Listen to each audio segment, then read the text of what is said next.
Hello साथीहरु, merry Christmas and welcome to my mini blog. मैले Starfit library चाहिँ यस्तो राम्रो ठुलो छ है। कोरियामा भने सबैजना गइसक्नु भयो होला। मस आकै जस्तो फिल गराउँथ्यो कि रहेछ। त्यहाँ बस्ने ठाउँ रहेछ अनि यहाँ डीएसएलआर क्यामेराले चाहिँ फोटो खिच्नु मिल्ने रहेछ। त्यसपछि चाहिँ हामी फेरि मास्तिर लाग्यौं। कस्तो छ लाइब्रेरी त, त्यही भएर हतार गयौं। म जस्तै गर्दै हुनुहुन्छ। उहाँको ड्याडीले चाहिँ फोटो खिच्दै हुनुहुन्थ्यो। यो चाहिँ मिनी लाइब्रेरी 3rd फ्लोरमा रहेको छ। टाढो हुँदो रहेछ अनि म चाहिँ हतार लागेँ यहाँनिर लाइब्रेरी कस्तो छ भनेर देखाउनको लागि। टेन्सन चाहिँ यस्तो त भिडियो हेर्नु। रियालिटी चाहिँ यस्तो छ भएन। चाहिँ घर फर्क्यौँ अनि फेरि ओसानमा पनि क्रिसमस लागेको छ भने जाउँ न भनेर एकचोटि हेर्नु गएको त कति ठुलो क्रिसमस बन्द भइसकेको रहेछ राति भएर। अनि हुन्थ्यो ट्रीमा फोटो खिच्नेहरूको झन् लाइन थियो। अनि भएको दिन भनेर गोठको रूपमा हो कि गोठमा जन्मिनु भएको भनेर चाहिँ यति नै मिनी ब्लग छ। Like comment share.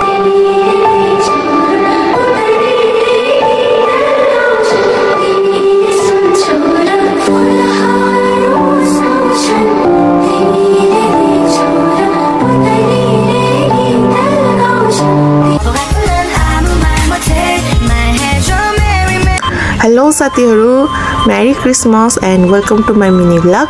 मैले चाहिँ यहाँनिर अलिकति तपाईलाई क्लिप देखाएँ यो स्टारफिट लाइब्रेरीको कस्तो छ माहौल भनेर। एकदम राम्रो लागेर हामी टिकटकमा देखेर म चाहिँ यहाँ घुम्न गएको थिएँ। यस्तो कस्तो छ भनेर हेर्नको लागि तपाईहरुलाई पनि मेरो ब्लगमा जोइन गर्दैछु।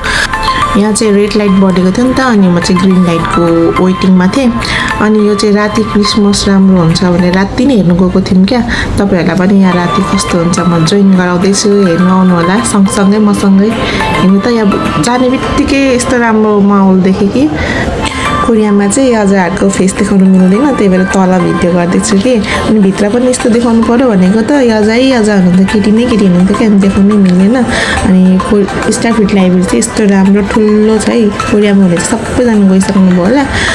म चाहिँ 2-3 चोटि पुगिसकेको छु तर भिडियोहरू चाहिँ गरेको थिइनँ, भ्लग चाहिँ गरेको थिइनँ। यो चाहिँ मिनी भ्लग गर्नु पर्यो भनेर पनि गएँ। यो चाहिँ कोरियाको वासरुम हो, एकदम राम्रो मिरर छ। नेपालमा त कहाँ यस्तो सफा हुन्थ्यो होला हैन र।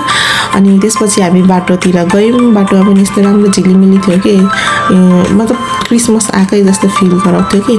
अनि यो चाहिँ ठुलो क्रिसमस ट्री मुनि ग्राउन्ड फ्लोरमै थियो। यहाँ चाहिँ लाइन बसेर फोटो खिच्ने सिस्टम रहेछ। यहाँ चाहिँ हामी चाहिँ लाइन बसिनौँ किनभने घर छिटो जानुपर्ने थियो नि त, राति ट्रेन पाउँदैन भनेर। अनि यहाँनिर चाहिँ आगो रहेछ, त्यहाँ बस्ने ठाउँ रहेछ। अनि यहाँ डीएसएलआर क्यामेराले चाहिँ फोटो खिच्नु मिल्ने रहेछ, सायद पे गरेर होला। हामीले चाहिँ त्यहाँभित्र फोटो खिच्नु भ्याएनौँ र पछाडिपट्टि चाहिँ गिफ्ट बक्सहरू थियो। यहाँ अरूले पनि फोटो खिच्दै हुनुहुन्थ्यो र हामीले पनि 2-4वटा फोटो खिच्यौँ।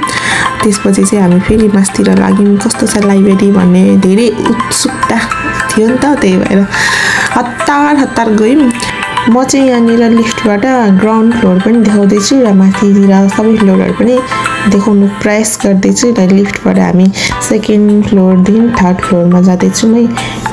र देख्न सक्नुहुन्छ म सँगसँगै यहाँ क्रिसमस स्पेसलको लागि यहाँ बबल्सहरूको कि रेलहरू जस्तो बनाइदिनु भएको छ।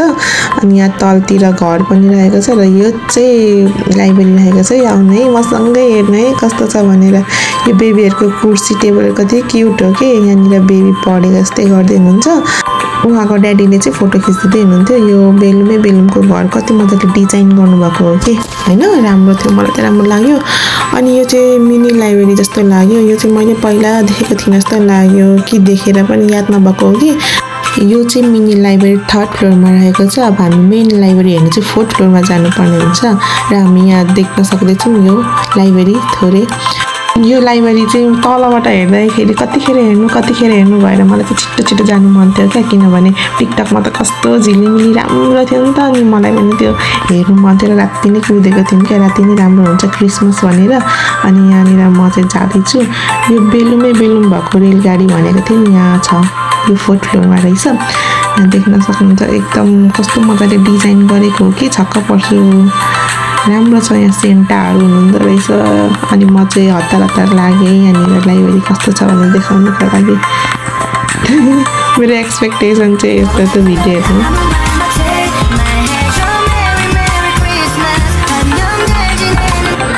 यो मेरो एक्सपेक्टेसन थियो र रियालिटी चाहिँ यस्तो छ भएन। किनभने यसको कारण पनि म यो सौलको भिडियो हेरेर सुहाना आएर हुन्छ त हैन त साथीहरु एक्सपेक्टेसन गयो खेर एक्सपेक्टेसन भर्सेस रियालिटी भयो यहाँ केही पनि छैन अनि हामी घर फर्किमै केही छैन यहाँ झिलिमिलीहरु अनि गएको बाइ ह्यापी क्रिसमस गाइस हाम्रो एक्सपेक्टेसन चाहिँ जिरो नै भयो खेरै गयो अनि हामी चाहिँ घर फर्क्यौँ अनि फेरि ओसानमा पनि क्रिसमस लागेको छ क्रिसमस ट्री छ भन्दै सुनेको थियौँ अनि आएपछि हेर्नु जाउँ न भनेर एकचोटि हेर्नु गएको त कति ठुलो क्रिसमस ट्री रहेछ अनि यस्तो झिलिमिलीले डेकोरेट गर्नुभएको छ कि कस्तो राम्रो क्या गएको रिग्रेटै भएन अनि यहाँ आएर पो बरु अलिक राम्रो स्टाइल फिल गर्दै यता अनि यो रुखहरूमा पनि कति माथि माथिसम्म मिलाउनु भएको कति मेहनत हो कि होइन साथीहरू अनि यस्तो जाडो थियो कि हावा पनि यस्तो चलेको कि माइनसमा स्टल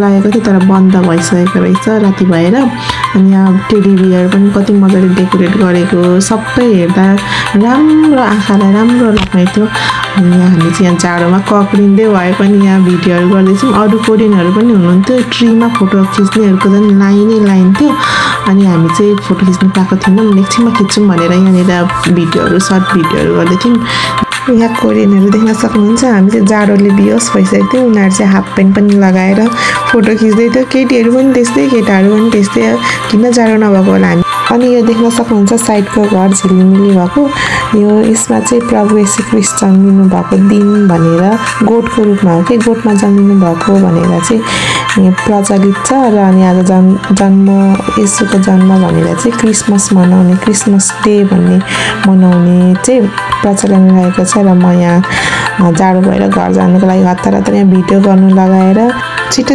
यति थोरै भिडियो गरिसकेर चाहिँ हामी घरतिर लाग्यौँ किनभने ट्रेन पाउँदैन थियो नि त ओके मेरो 3 मिनट भ्लग छ लाइक कमेन्ट सेयर सब्सक्राइब गरिदिनु मेरी क्रिसमस सबैजनालाई बाई लास्टमा चाहिँ यो हामीले 1-2 घन्टामा फोटो खिचेको हतार घर जानु ढिलो हुन्छ भन्दै खिचेको माझीमा खुरुमा लगाएको छु है अनि हेरेर प्रतिक्रिया दिनु होला मेरो भ्लग कमेन्ट गरिदिनु होला कस्तो लाग्छ खासै भोइस डबिङ गर्नु पनि आउँदैन त्यही पनि सिक्दै छु लर्निङ फेसमा छु ओके तपाईहरुलाई ह्यापी क्रिसमस भन्दै by good night like comment share गरिदिनु होला